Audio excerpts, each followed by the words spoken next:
இப்போது நம்ம பட்டர் நான் செய்யறதுக்காக கொஞ்சம் வெதுவெதுப்பான பால் எடுத்துக்கிறேன். அதில் 1 spoon of sugar and 1 spoon of yeast போட்டு நல்லா மிக்ஸ் பண்ணிவிட்டு இதை நல்லா ஃபெர்மெண்ட் பண்ணுறதுக்கு ஒரு 2 hours விட்டுடலாம். ஸோ 2 ஹவர்ஸ்க்கு அப்புறமா இந்த ஈஸ்ட் வந்து நல்லா ஃபெர்மெண்ட் ஆகி இந்த மாதிரி நொறையாக வந்திருக்கும். இதில் தான் நம்ம இப்போ வந்து மைதா மாவு போட்டு நான்க்கு வந்து மாவு பிசைய போகிறோம். கொஞ்சோண்டு உப்பு, கொஞ்சோண்டு மைதா மாவு போட்டு நல்லா மாவு கன்சிஸ்டன்சியில் பிணைஞ்சிக்கோங்க. இந்த மாதிரி பிணைஞ்சிட்டு ஃபுல்லாக எண்ணெய் தேய்ச்சிட்டு இதை ஒரு 1 hour அப்படியே மூடி வச்சுருங்க. நான் செய்யறதுக்கு ஸ்டார்ட் பண்ணிடலாம்.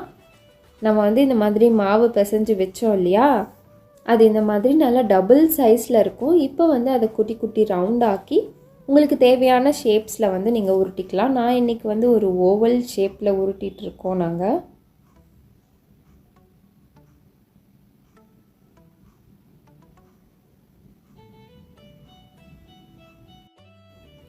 கல் நல்லா காஞ்சதுக்கப்புறமா oil or butter or ghee, அது வந்து உங்களோட விஷ் தான். நான் இன்றைக்கி பட்டர் போட்டு நல்லா ஸ்ப்ரெட் பண்ணிவிட்டு நம்ம திரட்டி வச்சுருக்க இந்த நானை வந்து போட்டு நல்லா டபுள் சைடு திருப்பி போட்டு எடுத்தால் நம்மளோட நான் ரெடி. நீங்கள் போட்ட உடனேவே உங்களுக்கு டிஃப்ரென்ஸ் தெரியும், நல்லா பபிளாக ஃபார்ம் ஆகும். ஸோ நம்ம ஈஸ்ட் போட்டு ஃபர்மெண்ட் பண்ணியிருக்கோம் இல்லையா, அதனால் இந்த பபிள்ஸ் எல்லாமே ரொம்ப சூப்பராக ஃபார்ம் ஆகி நம்மளோட நான் வந்து ரொம்ப சாஃப்டாகவே வரும்.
அவ்வளோதான், சூடாக செஞ்ச நான் அண்ட் நம்மளோட யம்மியான பன்னீர் பட்டர் மசாலா ரெடி.